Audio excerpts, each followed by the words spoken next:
Bienvenue dans Feu de connaissance, le podcast qui éclaire les arcanes de la connaissance administrative à travers l'actualité. Aujourd'hui, comprendre l'élaboration d'une loi à travers la loi Immigration. Rappel des objectifs de la loi Immigration.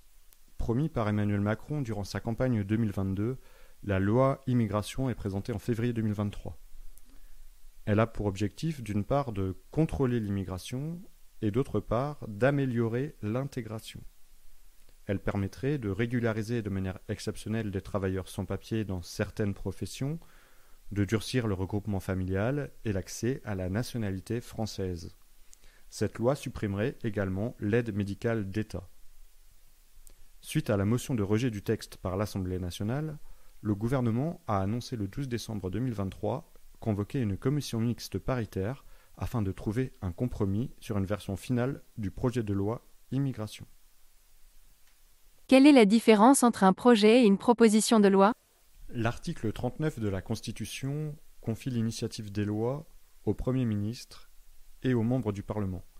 Cette initiative prend la forme d'un projet de loi lorsqu'elle est exercée par le Premier ministre et d'une proposition de loi lorsqu'elle émane d'un membre du Parlement, député ou sénateur. Quelle est la différence entre une motion de rejet et une motion de censure ? La motion de censure est un outil constitutionnel à la disposition de l'Assemblée nationale. Elle vise le gouvernement. Son dépôt peut résulter d'un désaccord des députés avec la politique du gouvernement ou intervenir lors du vote d'un texte. Le règlement de l'Assemblée nationale prévoit également la possibilité pour les députés de voter une motion de rejet préalable. Comme son nom l'indique, elle intervient avant la discussion d'un texte en séance publique. Le règlement du Sénat prévoit une procédure équivalente, la question préalable. Qu'appelle-t-on la navette parlementaire ? Chaque assemblée est successivement appelée à examiner, éventuellement modifier ou rejeter le texte adopté par l'autre.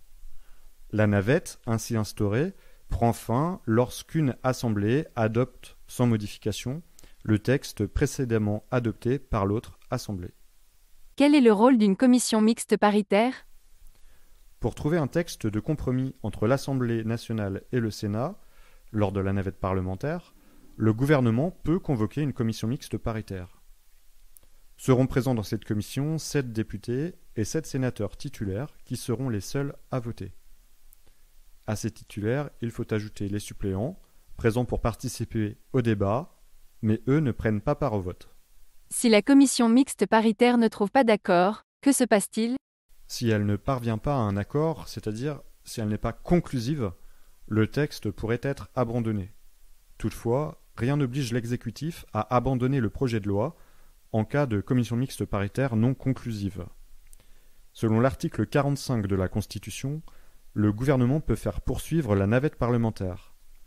Le texte qui servirait de base aux discussions serait le dernier dont l'Assemblée nationale a été saisie avant la réunion de la CMP, soit ici celui du Sénat. Qu'appelle-t-on la promulgation d'une loi ? La promulgation est l'acte par lequel une loi devient exécutoire. Elle prend la forme d'un décret du président de la République, contresigné par le Premier ministre et les ministres qui seront chargés d'appliquer la loi. Le président de la République dispose de 15 jours pour la promulguer, ce délai étant suspendu en cas de saisine du Conseil constitutionnel. Une fois entrée en vigueur, la loi promulguée et publiée au journal officiel peut nécessiter des décrets d'application.